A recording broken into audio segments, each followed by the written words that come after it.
피디님, 유튜브 촬영하시니까 혹시 저작권 침해로 신고당해서 합의금 내보신 적 있으세요? 아니요, 아직 없어요. 저작권 무섭다는 것을 알아도 생각보다 저작권 침해로 문제가 생긴 사람들은 많이는 없을 거예요. 그런데 이게 마음먹고 찾으면 웬만하면 저작권 침해한 사실을 찾아낼 수 있거든요. 거기다 더해서 저작권 침해하라고 미끼까지 뿌려주면 침해자를 쉽게 잡아낼 수 있어요. 영화를 토렌트에 올려서 그런 일을 한 부부가 있는데 무려 합의금만 9억 원으로 벌었다고 합니다. 토렌트에서 불법으로 영화를 다운받은 사람들도 잘못한 것은 맞지만 이 부부가 계획했던 일이 정말 대단합니다. 꼭 토렌트 사이트가 아니라 우리 모두에게 일어날 수 있는 일인데요. 저작권 괴물 이야기 들려드리겠습니다.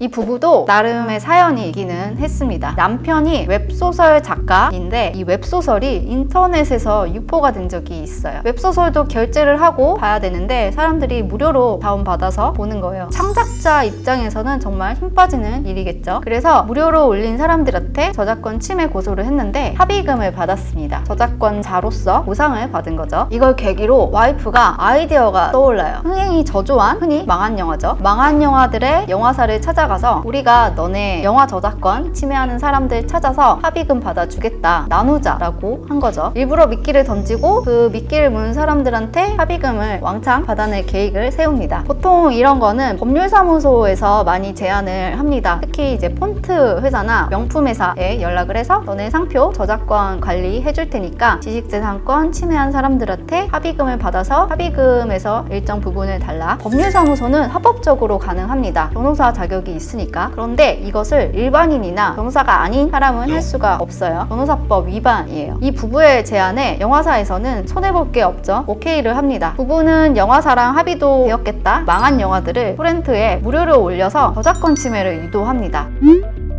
토렌트는 영화 같은 대용량 파일을 전달할 때 사용하는 하나의 이 파일 전달 방식인데 개념은 대용량 파일을 쪼개서 여러 명이 공유를 하고 이것을 다시 합치는 것입니다. 다운을 받게 되면 나도 모르게 동시에 업로드하는 거라서 파일을 배포한 결과가 되는 거죠. 저작권법상 저작물을 배포하는 겁니다. 남의 저작물을. 그러니까 다운로드만 받아도 저작권 침해가 되는 거예요. 요즘은 IP 추적도 쉬워서 이 부부가 영화를 다운받은 사람들 IP를 찾아서 다 연락을 합니다. 처음에는 합의금을 먼저 제안을 했겠죠. 뭐 답이 없거나 주기 싫다고 하면 경찰서에 고소를 하는데 1000건이 된다고 합니다. 고소를 취하하는 조건으로 합의금을 받는데 거의 9억 원 정도라고 해요. 평균 한 건당 90만 원 정도 할만하죠.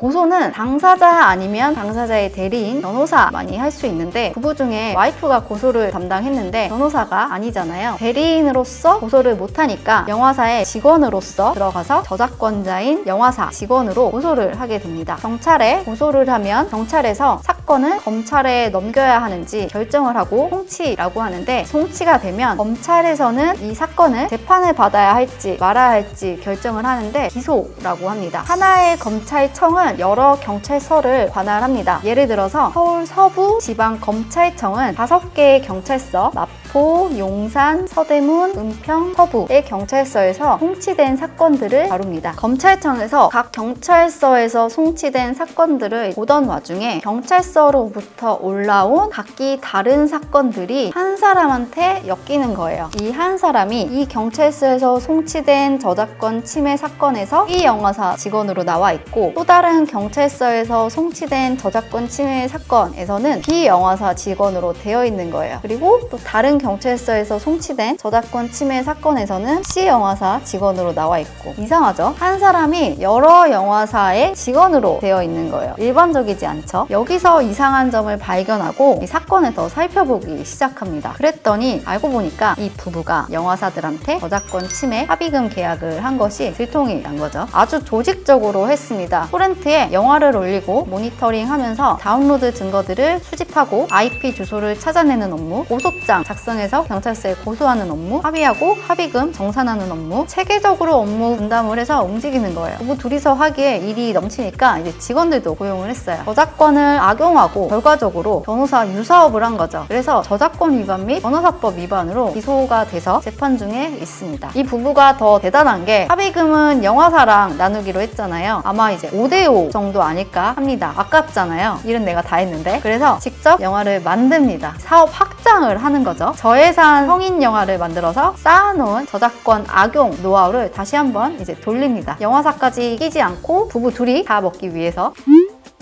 저작권은 저작권법에서 인간의 사상 또는 감정을 표현한 창작물이라고 정의되어 있어서 대상이 아주 넓습니다. 영상은 당연하고 그림이 될 수도 있고 사진이 될 수도 있고 글도 될 수 있습니다. 물론 창작성이 있어야 저작권, 권리가 되지만 지식재산권 중에서 저작권으로 볼 수 있는 대상들이 아주 많다는 거죠. 그래서 처음부터 저작권 침해 소지가 될 것들을 피하는 게 좋겠죠. 내가 직접 만든 것이 아닌 이상 다른 누군가의 저작권이라고 보시는 게 편합니다. IP 추적도 쉬워서 적발되기도 쉽습니다. 그리고 결국 저작권 침해가 아니거나 무죄이거나 중범죄는 아니어서 형량이 무겁지 않게 끝날 수는 있는데 사건을 휘말리는 것 자체가 손해입니다. 시간 버리고 스트레스 받고 전문가 통해서 하면 돈도 쓰게 되죠. 회사에서는 폰트 때문에 저작권 침해 내용 증명을 많이 받고 있고 요즘은 프로그램, 어도비나 황컴 이런 기업들한테 오는 경우가 가끔 있더라고요. 오늘도 저작권 침해했을 수도 있습니다. 항상 조심하시기 바랍니다. 저희도 이제 기업 의뢰인들한테 저작권 침해 경고장 이런 내용 증명 받았다라고 이제 의뢰 오는 경우가 있는데 저희가 대리하는 비용이랑 합의하는 금액이 크게 차이가 나지 않으면 합의를 하는 경우도 있고 소액으로는 뭐 50만 원, 100만 원이면 차라리 합의금을 주는 게 나을 수도 있으니까 그런 경우도 있고 정도가 지나치면 검토를 해서 저작권 침해가 아니니까 계속 이런 식으로 연락을 하지 마라 이렇게 대응을 하는 경우도 많습니다. 혹시 저작권 침해 경고장을 받게 되시면 저작권 침해가 아닐 수도 있으니까 전문가, 변리사나 변호사의 의견을 받아보시는 게 좋겠습니다. 특허를 만들고 지키고 키우다 특허 만들기의 홍민정 변리사였습니다.